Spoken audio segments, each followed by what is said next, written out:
All righty. Well, hello, everyone. Welcome to another edition of One Plus One. On this episode, it's our Make Me Want to Holler, all things Black people from the US to Canada, also known as Turtle Island, to Britain and elsewhere, the Black Afro descendant diaspora. And on the program, I am so honored to be educated by Dr. Charisse Burden-Stelly, also known as Dr. CBS. She is the Associate Professor of African American Studies at Wayne State University in Detroit, Michigan. She's a member of Black Alliance for Peace, and she's a frequently sought out voice at Black Liberation Media, Black Agenda Radio, and has several articles published at Black Agenda Reports, as well as the Real News Network. And she is the author of Black Scare, Red Scare, Theorizing Capitalist Racism in the United States. She's my guest on this edition of One Plus One, so let's get into it. First of all, Dr. Burden-Stelly, it's an honor to have you on One Plus One finally. Yeah, thank you for having me. And sorry, I apologize in advance. I have a 9-month-old. You might hear her in the background, but okay, no problem. That's real life, yeah. And yes, and I can't stress enough how much of an honor it is to finally talk to you. And also a reminder to folks: after the end of every episode, please share widely past and present episodes, and you can donate to One Plus One. So please donate, and do donate generously so that we can, reach a wider audience, me making a living and able to travel and all that stuff. So, so my first question, Dr. CBS, is before we talk about your book and the plight of our people, Black people, I have to ask this question because you are an American, and America's neighbor to the north, which is Canada. Right now, they're having Truth and Reconciliation Day in Canada to reflect on Canada's apartheid towards its Indigenous people, and of course, mourning the lives that were lost and shattered by the residential schools. And one of my first introductions to your work, there was a brilliant conversation you had with Nick Estes of Red Nation, which is a popular Native American leftist publication. So my first question is, what do you think it's going to take for the people power movements in the U.S., the broad left movements in the U.S., from workers' movements, feminist, eco-socialist, eco-justice, green movements, Black leftists, Latinx leftists, anti-imperialists, immigrant rights groups for the legal and the illegal ones, queer liberations groups, and even Palestine solidarity groups to show more urgent solidarity to the plight of Native Americans, Indigenous Alaskans, and Hawaiians.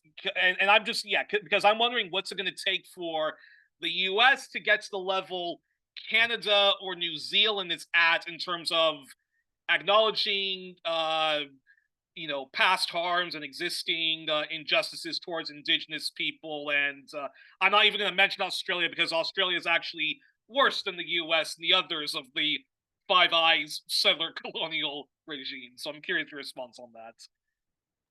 Well, I mean, I think it's a good question. I don't know that the goal is to get to the level of Canada, because as far as I know, Canada is not giving any land back.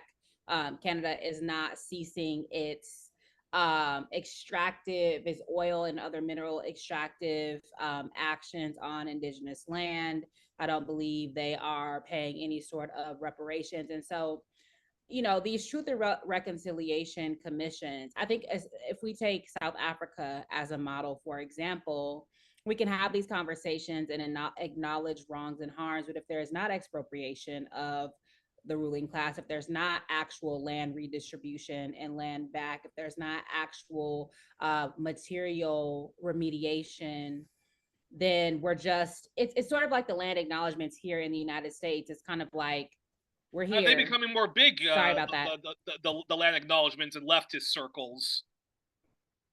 Yeah, leftist, I guess. But I mean, I am of the, it's sort of like, we took your shit and we're here. Sorry about that. Because in land acknowledgements, there's never any plan for, here's how we're going to give it back, right? Or fair enough. That's very fair. Here's how we're going to sort of share in, or having, more Indigenous stewardship of this land. So it's just performative. And so to that end, again, I think that what it's going to take to actually have Indigenous stewardship of Turtle Island, to get rid of European settler colonialism, is actual, like, revolutionary struggle, right? Not just representation, not reformist, but actual revolutionary struggle, which is a tall order given the really right-wing nature of the United States under the duopoly, right? So, there's all this fear mongering about a second Trump presidency, and there are aspects of that that I think, I do think that his rhetoric conveys that he wants to have fascist power or fascist-like power over the United States. But I think if we look at the practices the Democratic Party is currently engaged in, if it is not fascistic, it is certainly a gateway to fascism. And if it is that one person can come into power and implement fascism, that means that the conditions were already there.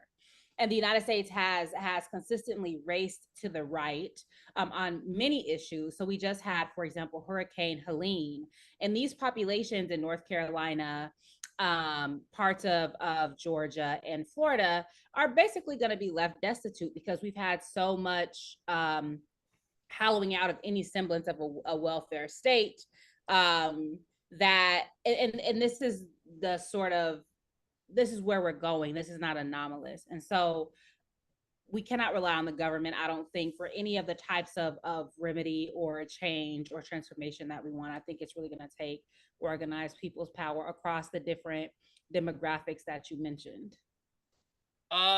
Fascinating response. Then a very quick follow-up then is, do you think so much of our of the people power movements, the dominant people power movements, that could be Black left / Black liberalism, the same version that we have with Latinx people, queer liberationist, feminist politics, and even environmentalism in its most narrow form, that the reason why I guess Native Americans aren't so much at the forefront or even on the conscious level is because so much of the movements, including I would actually even say the best of the left, tends to be very reformist as opposed to radical, revolutionary, much needed revolutionary change. And if you look at the plight of Native Americans, you cannot just say, here's your Bill of Civil Rights and here are some reparations. You actually have to go really, really into the root of it. And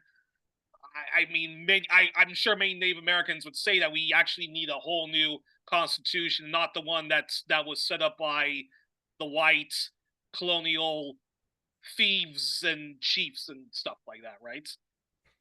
Right. I think that I also don't want to sort of essentialize Native American or Indigenous folks' struggles, because there are just as many reformist, representation oriented, or what we might call like cultural reductionist elements as there are in any other group. And so we can't, if we're going to take Native American struggles seriously, we also have to be mindful of that. So, like, for example, if you take Nick Estes' work seriously, this is part his work. He's in many ways, his work is a sort of indigenous corollary to my work, critiquing, Black liberalism, Black whole world liberalism, petty bourgeois rule, and the sort of anti-radicalism and anti-communism that is part of a Americanization project writ large. And so, but what I think is one of the impediments is the inability to see the connectedness of struggle. Part of the identity reductionism, not identity politics per se, but identity reductionism, is seeing every struggle as sort of fragmented and siloed, which inevitably leads to sort of, I wouldn't necessarily say oppression Olympics, but putting forth the most egregious aspects of oppression of each group, which then can foreclose alliance and coalition building. And I must say, I grow more and more skeptical of sort of united front or popular front approaches, because historically what has happened is that the left has gotten bludgeoned, right? The left has been has borne the brunt of a more of a liberalizing tendency. And so even in those moments, if we look at the 1930s, for example, even in those moments, it tends to be the more moderate elements that sort of went out, and not in a as one step toward a more transformative politic, but generally speaking, as one step toward shrinking shrinking what the actual transformative possibilities are. And I can only speak from the aspect, from the context of the United States, because this is where I live. But historically, that has been the case. And so, for example, there were a lot of Black critiques of the anti-fascist front in the 1930s because of the ways that imperialism and colonialism sort of got took a back seat to the encroachment of European fascism. And so you have people like George Padmore and CLR James, Alpheus Hunton, and others who are very critical of that, you know, of the ways that when Europeans are in peril, that tends to take a front seat to these broader phenomena of imperialism and colonialism that tend to affect the racialized, right, people of the world. So, to make a short story long, you asked me a very brief question. I gave you a very long response. Okay, But I think that go ahead. Finding more convergences, especially around the shared material conditions that these different groups suffer, right? Whether it's Black people, Latinx people, queer and trans folks, folks who are, and really ecological disaster links all of us, right? Because again, what's happening as a result of Hurricane Helene here, the intensified forms of destruction obviously are going to accrue around historically dispossessed people, but nobody is immune, right? So the generalized abandonment of working people, of just ordinary people, is something, a sort of a shared point, a potentially shared point of solidarity. So and again, it's only going to get worse. So that's, that perhaps ecological disaster is one, a point, a starting point for solidarity. Well, hopefully things will, radically change in the very near future. Don't know. Well, but we'll see. I mean, of course, under Kamala Harris, people power movements get kneecapped, and under, Pumpkinheads, heaven forbid that, the opposition does the stupid, like, anti-Russia conspiracy theories all again, and then that's going to have the left at each other's throats as opposed to properly uniting. But yeah, it's going to be yeah, I think, as you say, like, in the very, very near future, things are not going to get better, but we'll see. All about how the people power movements, strategize. And I think that's actually a perfect segue to the second question, which is your book. So now, onto your book. So, briefly, if it's possible, explain what's the thesis of your book. And then the follow-up question I already have is, what are one or two discoveries you made doing the research of this book that surprised you the most? Mm-hmm. So the overall thesis of my book is that anti-Black racial oppression and anti-radical repression, especially anti-communism after the Bolshevik Revolution of 1917, are mutually reinforcing. And so there's been a lot of scholarship about how the Red Scare sort of undergirded or propelled a sort of Black scare, especially around civil rights. But there's been less scholarship about how concomitantly hostility and aversion to Black liberation, Black freedom, and Black struggle have also informed anti-red or an anti-radical legislation, policy, and practice. And so I look at the period between 1917 and 1954, because the immediate post-World War I moment was not only the so-called first Red Scare that dovetailed with like the Red Summer of 1919, but this is also when the United States effectively starts its ascent to global hegemony. So this is when the US shifts from being a debtor to a creditor nation. This is also the time when, for the first time in world history, you start to have two competing economic systems on a global scale. And so this really puts the United States' aversion to radicalism and its racialized foundations into overdrive because of primarily the Soviet Union, later China, et cetera, et cetera. And so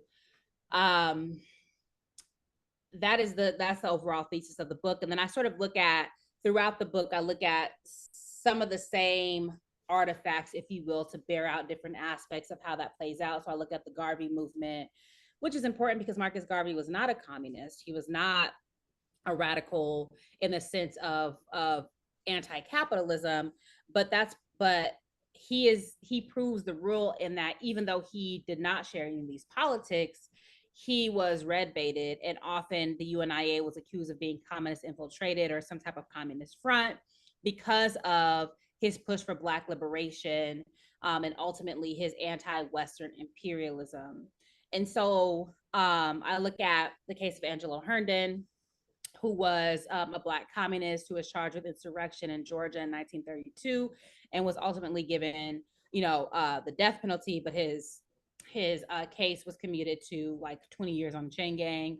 Ultimately, he appealed to his case, got to the Supreme Court, and he was ultimately exonerated. But after a long fought battle by the Communist Party and the International Labor Defense, among other organizations, I look at a document called Revolutionary Radicalism, which is from 1920, and it's a New York State level sort of anti-radical committee and document that provided a blueprint for later forms of federal anti-radicalism.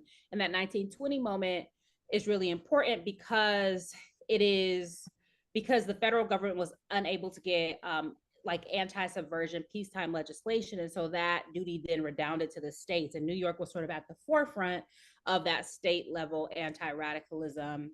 And I look at some other stuff, but basically looking at discourse, political economy, and racial and anti-radical logics that mutually reinforce each other, in what I call U.S. capitalist racist society. So another aspect of the argument is in a society, in a sort of capitalist exploitative society rooted in racial hierarchy, the two of the main enemies of that societal organization are going to be radicals, or people who want economic redistribution, and then folks who are vying for racial justice or Black or racial liberation, basically. So, and now, go ahead. I was just this in terms of what it's really hard to think about what I found that was surprising, because when you're thinking about something for so long, you're writing a book for so long, I can't remember not knowing.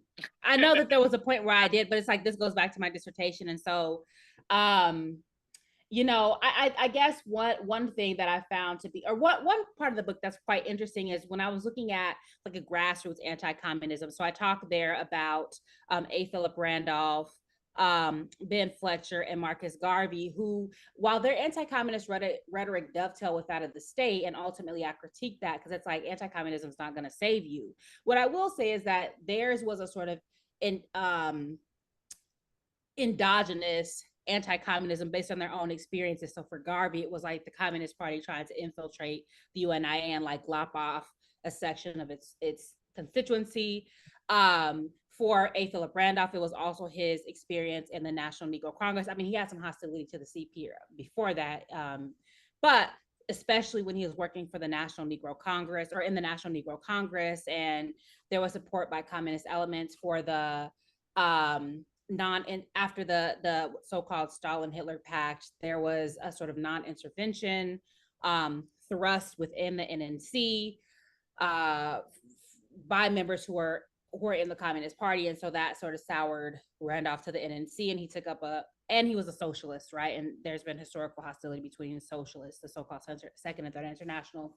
So anyway, so there's that. And then for Ben Fletcher, who's a syndicalist, right? Who's a member of the Industrial Workers of the World, they also have similar hostilities toward the Communist Party for reasons of thinking, trying to infiltrate and take over organizations and movements. And so again, even though they had their own stereotypes that ultimately sometimes didn't sound that much different from J. Edgar Hoover or State Department elements, theirs came from actual tangible experiences with these organizations. So that was at least one sort of interesting argument in the book. That's funny. The left's rich history of tearing each other apart instead of actually uniting still goes on today. But that's a perfect segue, given what you just revealed. That's a perfect segue actually to this question, which is, what distinguished the Communist Party USA or Communist Party of America when it came to race relations and putting forward policies of racial justice and addressing specifically the plight of Black people. Because from what from what I've researched and from what the late Glenn Ford has said about his parents meeting at a Communist Party meeting, so from what I've known about that, and also the Wobblies, which you just mentioned, the IWW, weren't the communists and the IWW, the Wobblies, like the only white Marxist groups in the U.S. that not only accepted Black people being members of their party, but also other non-whites into the groups, but also advocated strongly for them, unlike other white Marxist and socialist groups that simply did harbor racist views and or if they didn't harbor those views, they simply didn't want to stick their necks out to help Black, the more brown, Latinx, and indigenous people. Correct. I just want to note, like, you froze for like a second Oh, in okay. there, but and so I don't know if you want to I don't know if it could have just been on my end and therefore wouldn't affect the recording, but Oh if no, it I can repeat does, the you might want question. to ask the question. Okay, Okay, sure. so the Communist Party of the U.S. and the IWW, the Wobblies, weren't they the only white Marxist groups in the U.S. that not only accepted Black people as members of their groups and other non-whites, but also advocated strongly for them, unlike other white Marxist and socialist groups that either simply harbored racist views or simply did not want to stick their necks out to help, Black, Latinx, and indigenous people, right? Yeah, well, I think so. The Socialist Party did have Black members. So, for example, a few, right? So, I think Hubert Harrison was at least associated. There was George Washington Woodbey very early on. And then W.B. Du Bois was a member of the Socialist Party like in 1909, but then subsequently left. So, but I will say that the Communist Party in particular um, put forth what came to be known as affirmative action, right? So they really actually did attempt to put Black people in positions of power, right? So they actually did model that. So if you look in like the 20s and 30s, for example, like James Ford ran as the vice president for many times, and he's a Black guy. Later on, you had Charlene Mitchell, you had Angela Davis, and so, but very early on, I think that they made it a point to not only advocate for like Black white unite and fight, but also to sort of model the fact that white comrades had to respect the authority of Black comrades, which is actually pretty, radical, revolutionary at the height of Jim Crow. And of course, there were, if you read Mika Makalani's In the Cause of Freedom, for example, he talks about how the Communist Party USA actually maintained a lot of its racist practices. They didn't want to organize in the South. And so Black comrades like Cyril Briggs, the African Blood Brotherhood, etc., went around the Communist Party straight to the Communist International. And so, but that's another, I think, perhaps something that stands out is that there was this alternative recourse to go directly to CPSU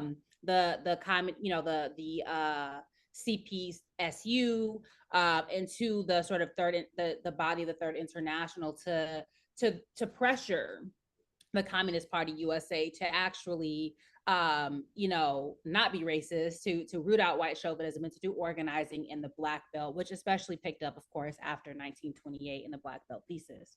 So I think at least nominally and oftentimes in practice, especially in its peak in the 1930s, the Communist Party actually did attempt to build multiracial worker struggles and to create a system whereby Black leadership and could be modeled, and especially for white comrades, like if you are really anti-racist, right, if you really are about proletarian revolution, then you have to not only you have to be willing to follow the direction of people who have historically been seen as like property, and who you might even still harbor some feelings of inequality about, right? Fascinating. That's really fascinating, and we're still struggling with that today when it comes to our white Marxist brothers and sisters and the non-binary. Now, many people who do deep dives into American Black history and its subgenre of U.S. Black leftism history know that Paul Robeson was an unapologetic communist, was a member of the Communist Party USA, and like Robeson and of course and like Robeson faced heavy harassment from the state due to it. Of course, there's also Claudia Jones, who I believe was Trinidadian American journalist who was later exiled to Britain. She also was an unapologetic communist. And then during the 60s and the 70s, we had, of course, the new wave of Red Scare, anti-communist, and McCarthyism was unleashed, known as COINTELPRO. And of course, there was a lot of effort to red bait the Black Panther Party and similar groups like the Young Lords, the Chicano movement, and Latinx leftist liberation groups. Now, many defenders of the Black Panthers and their allies will say that they were certainly socialist, certainly radical, and you might even say they had a Marxist perspective, but they weren't communists, and that was just propaganda from the FBI and junk journalism amongst liberal corporate media to get people to distance themselves from those factions. So, so my question is, why do you think it's wrong to distance the often suppressed fact that anti-communist leftists do, which is that indeed the Black Panthers were very much influenced by Mao Tse-tung's policies in China, by his Little Red Book. And in recent interviews, a member of the Young Lords, like a Young Lords veteran, Carlito Rivera, said that the Young Lords' manifesto was a communist manifesto. And I think that's the first time I've ever heard a veteran of a major leftist group not apologize or downplay the communist vision of a group that was suppressed by the state, because although that was oppressed by the state who perceived them to be extremists and communists. I'm curious your response on that. Well, I think that so we do know that very early on, the Black Panthers had William Patterson, who was a member of the Communist Party, as well as Louise Thompson Patterson, as mentors, and so they did have a break. I want to say around 1968 or 1969, but very early on, Patterson often corresponded with Huey Newton and Bobby Seale, had writings in the Black Panther newspaper. And in fact, We Charge Genocide, of which William Patterson was the key editor, was heavily influential on the Black Panthers, up to and including, I think they made their own charge of genocide against the United States government. I think that there is, being part of the New Left, I think that there were very heavy critiques in the New Left of a particular type of communism, especially that links to the Soviet Union. And so people would, identify as Maoist or New Communist or many other labels to distance themselves from that particular iteration of communism. And then, of course, you have this, what I think is very silly, like Soviet social imperialism, which is like, what even is that? So I do think that there were some ideological splits, but as you know, I do think that later scholars who were themselves anti-communists or just don't know the history did make it a point to distance groups like the Black Panther Party or individuals like Claudia Jones or whomever from the Communist Party, thinking that they're doing themselves a service. So even like Du Bois scholars, for example, so they think that they're doing a service to these people, resuscitating their image. But so for example, with Claudia Jones, a lot of people will write about her simply as a feminist. They'll say she was in the Communist Party, but make it seem as if most of her radicalism comes from her feminist politics. She never identified outright as a feminist. Was certainly for women's liberation, but many Marxists were for women's liberation. That doesn't necessitate a feminist politic per se, right? So all organizing for women and gender liberation is not reducible to feminism. That's just one iteration. So, and I think that is part of what one might call intellectual McCarthyism. I think it's partly ignorance. It might be partly from veterans who look back and make these arguments, their own sort of bitterness or a reflection of their own experience. So I think it's a number of things. But we don't do ourselves, we shrink the cartography of struggle if we lop off aspects of radical and revolutionary politics, because it makes it seem as if it really truncates what's possible. And so I don't think it, you know, we can lift up that folks were communists and point out all sorts of contradictions and antagonisms that constitute any project of liberation that's still sort of entrapped in a capitalist world economy and a capitalist society. So there were issues with the Soviet Union, there were issues with Cuba, there are issues with China, et cetera, et cetera. But that doesn't negate the fact that these are the closest we've gotten to projects of human liberation, even um, even with the ongoing, constant, virulent, and vicious attacks from the West, so that these projects can never be fully realized. And I think that we have to take that into account. And that's a perfect segue. You just mentioned W.E.B. Du Bois, so I have to ask this question, which is, can you talk to our audience about W.E.B. Du Bois? And the reason why I ask this is, now I've had twice Dr. Gerald Horne on the show. The first time I asked him, several questions about W. Du Bois, but he was quite, brief in his response. I've had, Dr. Jared Ball of Black Liberation Media, I Mix What I Like. He was on once to talk about W.E.B. Du Bois and why our people, in fact, all people, should study him. And Ball, of course, did mention that he was a socialist. And I had seen Dr. Horne's interview on the Real News Network when Chris Hedges was still there. And I even saw, Margaret Kimberly, good friend of the show. She was, celebrating the life of W.E.B. Du Bois and promoting her pre-credential.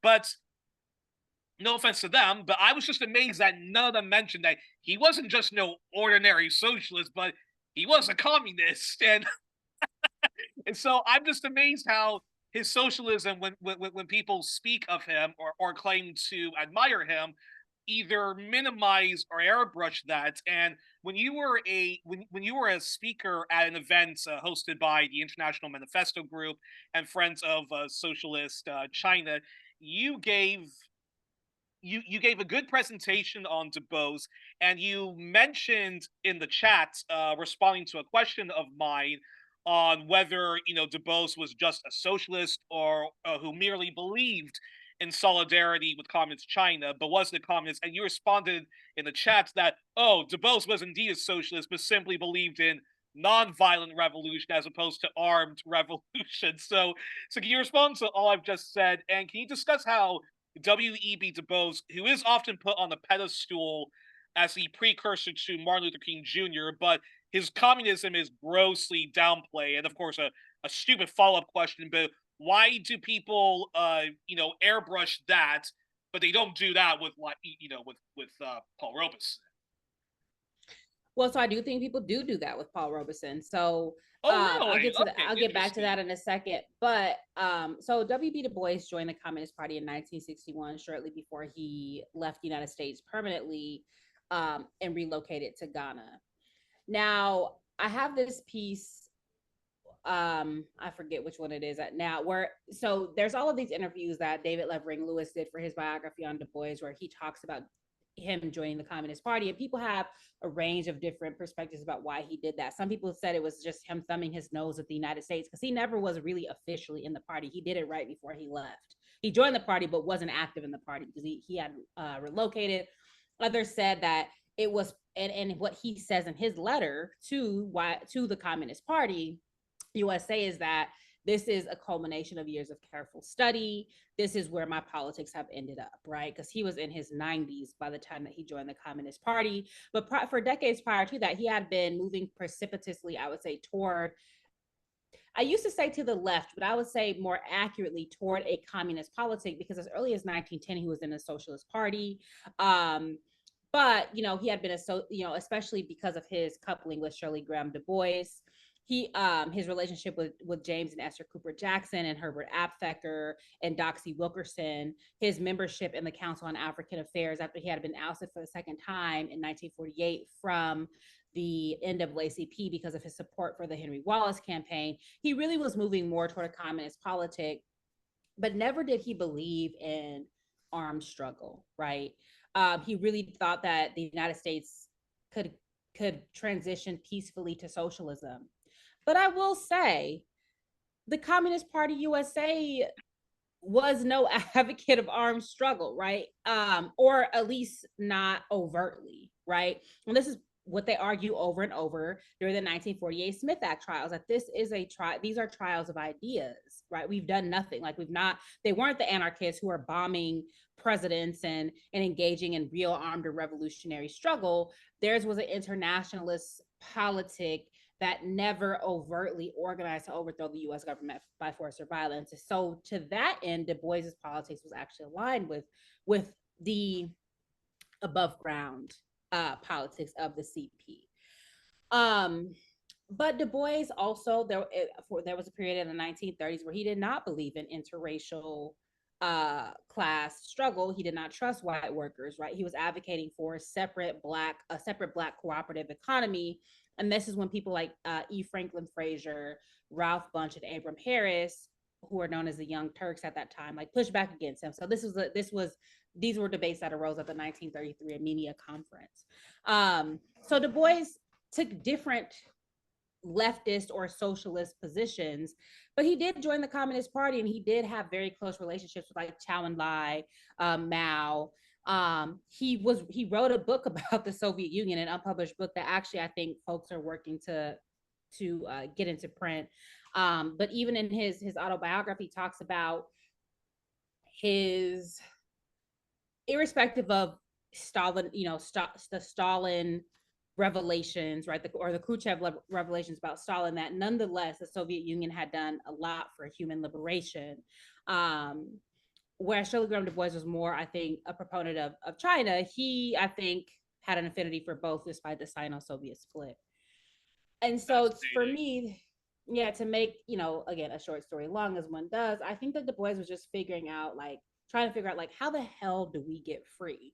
And he wasn't he wasn't dogmatic about one particular approach, which is why some people criticize him for being like wishy-washy or hypocritical or inconsistent or whatever. But I think that he's trying to figure out in real time, what does it take? And insofar as he's an internationalist from his earliest politic, right, from his Pan-African Congresses onward, he realizes that the Soviet Union provided a real counterweight, right? He realized the ways that that China was a beacon in many ways for the shift of the center of socialism to the global South, whether it be in Angola, Mozambique, Vietnam, Korea, et cetera, et cetera. And so I can say that Du Bois was a communist because he joined the Communist Party, and he said that I am a communist. In the 1920s, when he visited the Soviet Union for the first time, he said, if this is Bolshevism, right, I am a Bolshevik. Although he did also say that he didn't think that style of organization was correct for Black people in America at that particular time. So, and I think that part of the reason that is left out of the narratives of Du Bois is because people want to remember him as souls of Black folk Du Bois. He himself even said, it's as if I died in 1903. He was in maybe his 40s or something at that time. Let's see, he was born in 1868. Yeah, so he's in his 40s. He lived until his 90s, and he continued to evolve ideologically and politically. And so I think that people have, and there's a Du Bois for everybody, and people have these different investments in Du Bois. And so, and it's easiest, or I feel his least studied until very recently, is the sort of this communist, socialist Du Bois, and it's the easiest to sort of to eschew because it's the most maligned, at least in the context of this country. And that's so fascinating, and thank you for explaining all of that. And actually, that's a perfect segue to this question, which is, how do we get our people, Black people in the U.S. and Canada and even others in the diaspora, who might shun Marxism / communism because they feel it's too white, Eurocentric, when we have a rich body of Black Marxist thought? And of course, one can't be a Pan-Africanist without being a Marxist. And there is also a very criminally overlooked part of history where where the Soviet Union, China, and certainly Cuba, etc., were strongly on the side of anti-colonial movements and pan-Africanist left governments in Africa. And both diplomatically and militarily, the Soviet Union and Cuba helped immensely try to save those governments from Western imperial aggression, as well as eradicating racial, social apartheid in South Africa. And of course, the South African Communist Party was black-led. And I also have to mention that the Eastern European communist bloc nations had better foreign policy towards Africa, historic Palestine, Latin America, and elsewhere than the current bloc of NATO colonies and EU nations and parties and and what I call the pan-Euro imperialists that make up that region today. So I'm curious your thoughts on all of that. So interesting, right? So China was fought on the side of South Africa and the CIA in the Southern African struggle. So that's like an interesting caveat, right? So yes. That's the Soviet true. Union backed the MPLA. It was one of China's darkest moments. It was not China at its greatest moments when under Deng Xiaoping they had a very reactionary foreign policy. A lot of it due to the Sino-Soviet split. They also were part of like overthrowing the communist government of Afghanistan and supporting the Mujahideen. That is a very that's true. Yeah, so sorry, not Frelimo, they backed UNITA, but right by the mid 60s, early 70s, they were engaged in a sort of detente with the United States. So there are various geopolitical and foreign policy reasons why heads of state make the decisions that they make, but it's just important to point that out, and that there was actually a split in the U.S. African Liberation Support Committee around these issues, right? UNITA, whether to support UNITA versus the MPLA, which by extension is like the sort of poles of the Sino-Soviet split, or it dovetails with that.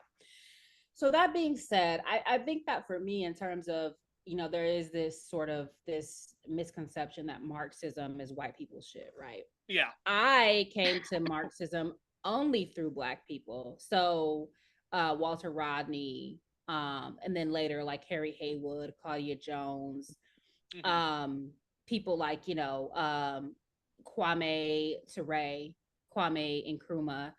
And so what Kwame Ture pointed out is that Marxism is really just one iteration of scientific socialism. So if some might argue that Nkrumah Tureism is scientific socialism, or it's more accurately described as scientific socialism. Same with Cabralism, if you will, right? And so that, there is a reason why every single nation engaged in anti-colonial revolutionary struggle was some iteration of Marxist, right? Had some relationship with socialist nations. And this is because capitalism is it's fundamentally bound up in colonialism and imperialism. And so for me, it's funny that, people say, Marxism is white people shit, but then you believe in like liberal democracy. What do you think that is? That's white people shit, right? Especially as espoused by like the so-called founding fathers. And this might be controversial to say, but Christianity, like that's like and so there's different ways, although there's the Ethiopian church is the oldest Christian church, right? The Coptic Christians, blah blah blah blah blah. So there's ways that people rationalize their belief in like Western democracy or particular types of religions in ways that they don't have that same grace or logic when it comes to scientific socialism. And that's because that's propaganda. And because, in the context of the United States, some people take that American and African American very seriously. They believe that the United States is the best country in the world, except for racism, as if racism is somehow tangential to and not constitutive of what the United States is. And they believe in imperialism. They believe these lies that the U.S. should be the police and the arbiter of justice and freedom and democracy in the world. They believe is bullshit. And so, so I think that our historical task is to point out those lies and to provide alternatives. And as many people say, to make sort of revolution, to make revolution both desirable but also inevitable. And so there's it's a dialectical process, because on the one hand, that tends to happen when material conditions deteriorate. Now, of course, there's choices to that, right? One way that that's been those choices have been articulated is socialism or barbarism, right? And so it's not always going to be, deteriorating material conditions are not always going to redound people to the left. In fact, historically, that has tended not to be the case, especially in this country, because the US is much more amenable to fascism than it is to communism. Period. It always has been. But I think that that's why, we talk about, joining organizations, joining movement, engaging in political education, having an internationalist and a historical analysis. These are the ways that you can kind of cut through the propaganda, the NATO, the US, EU, NATO axis of domination propaganda. But it's really difficult because in the context of the United States, more than half of adults in this country are functionally illiterate, right? Or read at a fifth grade level. So people can read, but the critical thinking, right, that comes with that is very, very low. We're in a society that likes to be entertained and not educated. And there's so much distraction. And then people literally are just fighting for their lives day to day, just trying to live, right? As wealth becomes more and more polarized, et cetera, et cetera. And so I think, but again, for those of us on the left, like, it's not about grandstanding and a mastery of this knowledge, but like, how do we translate that into actual practically organizing a base? Because for all of the hand wringing about fascism, I've heard very little about what people are doing materially to combat it, right? So if Trump does win, then what? Then it can't just be, criticism of people who voted third party or whatever. There should be real material, a real material fight back. Because I bet you the right wing is organizing for when Trump loses, something that's way more catastrophic than January 6th. And so so I think that we continue to provide an alternative to desiccated liberalism and death dealing conservatism. Well, then I have to ask. I wasn't going to ask this question, but let me throw this as a follow-up question. Then, for all the important things that you just addressed, is I think this kind of even goes back to the first question about why so much lack of like urgent solidarity to our indigenous brothers and sisters and elders. Do you think even though there is this rich history of Marxist thoughts, communist movements, and governments supporting Black liberation struggles in the U.S. and Canada and the continent of Africa and Latin America. But the reason why sometimes our folks shun the Marxism and say that it's just white Eurocentric stuff is because they might have had bad experiences in mostly white socialist groups where they downplay the fact that white supremacy, racism is a big deal. Like, you do have whites, like this goes back to the whole if we just stopped talking about all that identity politics and just united on the issue of class, we would be able to we would be able to smash the patriarchy, heteronormativity, and white supremacy. And of course, sometimes I know this has been my experience. You meet sometimes white Marxists. They could be a Trotskyist, they could be a communist, or whatever, and they'll be very condescending if you haven't read all these books of Lenin and Trotsky and so forth. And because the Soviet Union and the Eastern Bloc countries are mostly white people, I mean these are white European countries, like that's why like sometimes our folks will tend to like shun anything that has to do with like Marxism, unless of course it's Cuba where there's lots of black people. And of course, sometimes, a lot of our white socialist brothers and sisters don't talk about the Haitian revolution or this kind of like, like indigenous like model that would be great to like recruit people. So I'm curious your response on that. Well, I don't know that. I mean, if you look at the USSR, a lot of those stands, they're Asian. They Oh yeah, are yeah, yeah, like yeah, yeah. Russia spans a vast tract of Asia and Europe. So I don't know. I think that that's a misconception that all these people are white people, like white skinned people. If you even just look at, right, if you look at old Soviet like propaganda, right, which is not, yeah, there's people that we would recognize as people of color who are part of the USSR. Um, yeah. And so, yeah, I do think that that is absolutely the case, especially again, I could speak from the context of the United States. Like, there's no, even in the, if you look at the history of the CP, there's no analysis of settler colonialism. And Gerald Horne is very much on top of this at this moment, right? This is like his, this is his salvo, like like settler colonialism, right? And there is this sort of this heavy-handed critique of identity politics that is meant to reduce sort of any any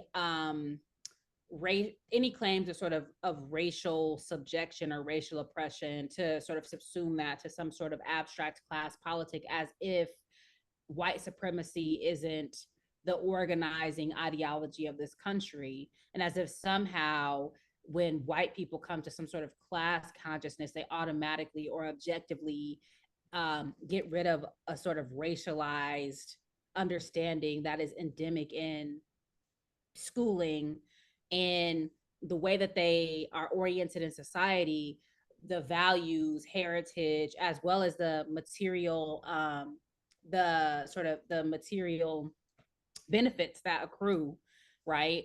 So I do think that some black people might have those experiences, but beyond just experiences with white socialists, they just have experiences with white people.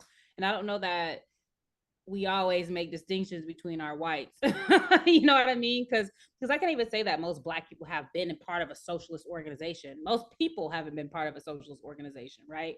But I do think that there is a sort of intractability when it comes to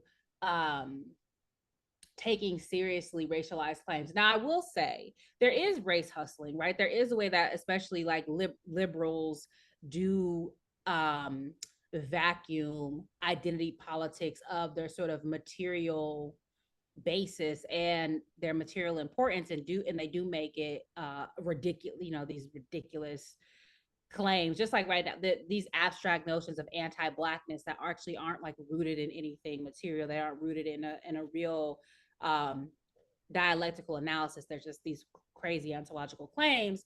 Like, those are not helpful. Like, that's not helpful. And it's meant to sort of place black struggle on an island, or say that black struggle is so unique and so uniquely, or black people are so uniquely put upon that there's no basis of solidarity. Like, that can't be, that's not There is a sustainable. big That problem with cannot be that a in the black politic, community in the US. especially if you don't have an internationalist politic, because then what? Then it's just going to be the 12% of black people in the US. Like, that is just, it's just not, it's just fantastical. And so, um, you know, I do think that the white chauvinism, racism, white supremacy, all those things need to be checked within the left movement. But I also think that, again, internationally, racialized people are the majority, and we don't necessarily have to wait on white people who are overtly or in covertly racist to come to their senses. I think that there's other methods and modes of organizing in which we can engage. And now my second to last question, I've asked you this question before, but my second to last question is this. So, given all you've learned about how closely linked anti-communist fundamentalism and anti-black politics is in the U.S., from the state terrorism by the state through the FBI or CIA or both, we see that with the Red Scare, that was before the Cold War, and then of course McCarthyism, and then COINTELPRO, and then even the imperialism that's unleashed in Africa on Pan-Africanist leftist movements and efforts, and their efforts to address the deep scars left by colonialism. Do you think it's long overdue that the American and Western left, and even I would say the global left, abandoned its anti-communist leftism? I mean, I think so. I also think that needs to be like defined. What does that mean? Because generally, it's some like anti-USSR, like anti-Stalinism that really needs to be unpacked. On the one hand, by tanky, those of us who are called tankies, the critiques of Stalinism need to be taken seriously, right? The critiques of the Soviet Union need to be taken seriously. On the other hand, I think that we need to really study why it is that Black people and racialized people across the world still align with the Soviet Union, because of the ways that communism really, and their communist ideology and organizing really improve their material conditions where they're at, right? And so I think all of those things are important, but I think that like part of the upshot of my book is that anti-communism helps no one, even if you're not a communist, because it's such a broad dragnet for anybody who's challenging the organization and pedagogy of the US state, that it's never going to help you. Like being an anti-woke, that is just a synecdoche for sort of they even call it cultural Marxism, and that it helps nobody. Like, so anti-communism is a gateway drug for the foreclosing of all different types of struggle around race, gender, sexuality, economic democracy, as people call it when they don't want to say socialism or communism. It's just helpful to nobody, and it doesn't mean that you have to agree with the goals or methods of communism, but it does mean that you don't celebrate the crushing of people, institutions, and organizations who do believe those things, because you're next. That's just always how it works. It never just stops with the most, with the the group that's easiest to target. It always sort of bourgeons out to all groups who raise opposition that's considered that can be construed as a threat to national security, right? Exactly. Well, so your book is going to be on my Christmas list of books I need to get. And now we normally end the show doing the questionnaire done by Marcel Proust, later the popular French broadcaster Bernard Pivot, and later perfected by my hero, the late great James Lipton of Inside the Actors Studio. So, Dr. CBS, it's your turn it's your turn to do this questionnaire. Starting off with, what is your favorite word? My favorite word? Yeah. Bitch. I'm just saying that's too short. My favorite word, the word I use most often is probably ostensibly. Ostensibly, okay. Then what is your least favorite word?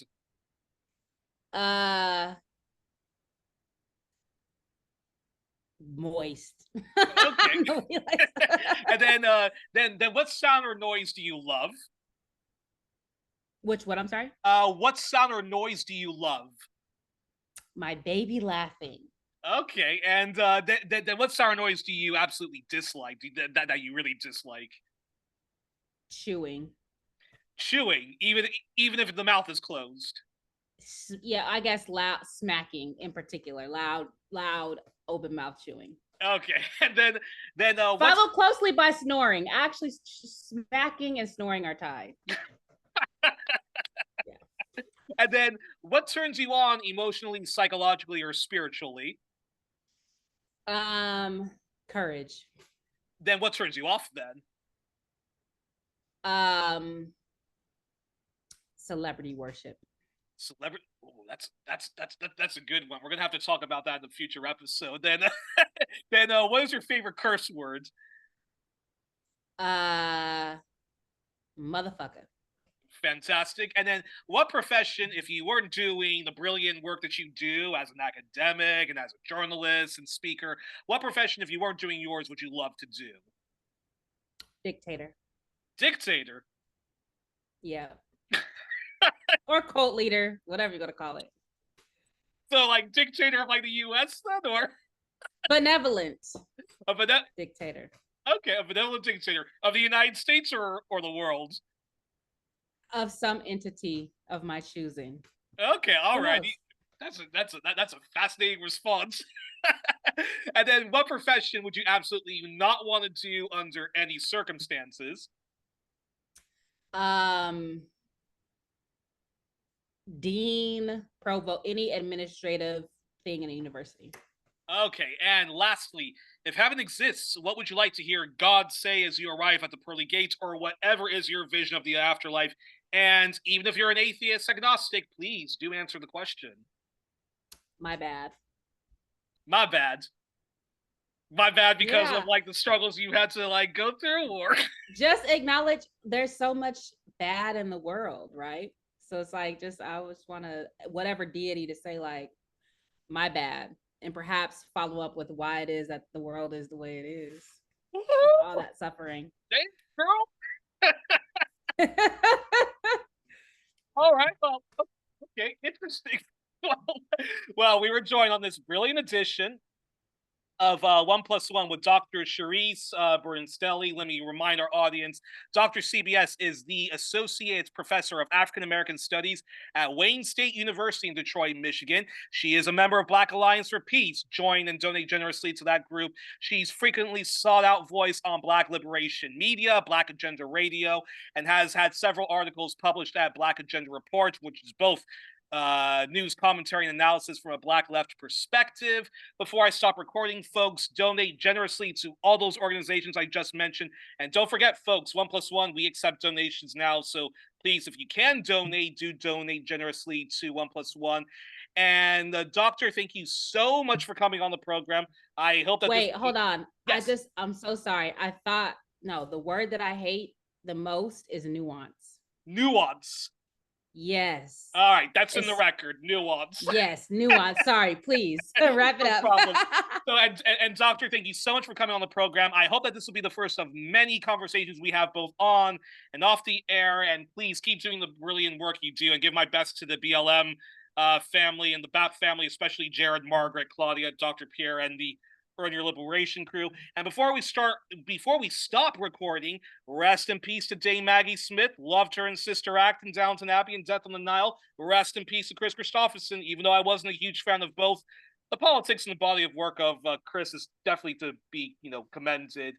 And also, in light of the horrors that's happening right now in the Middle East. So to the people of Lebanon, Syria, and Palestine, our hearts goes out to the victims of the Anglo-American-Israeli-Pan-European state terrorism, and to past guests Rania Masri, Rania Khalek Julia Kassem, Dr. Marwa Osman, Laif, Marouf, and Mnar Adley, who are living in Lebanon or have family that lives in Lebanon and historic Palestine. Our deepest and most sincere compassion, empathy, and hearts goes out to you all and your loved ones as the reign of terror from Israel and its backers continue. So, power to the people, death to Western imperialism, settler colonialism, and Zionism. And the Bob Marley song Zimbabwe is dedicated to y'all. So, peace, folks.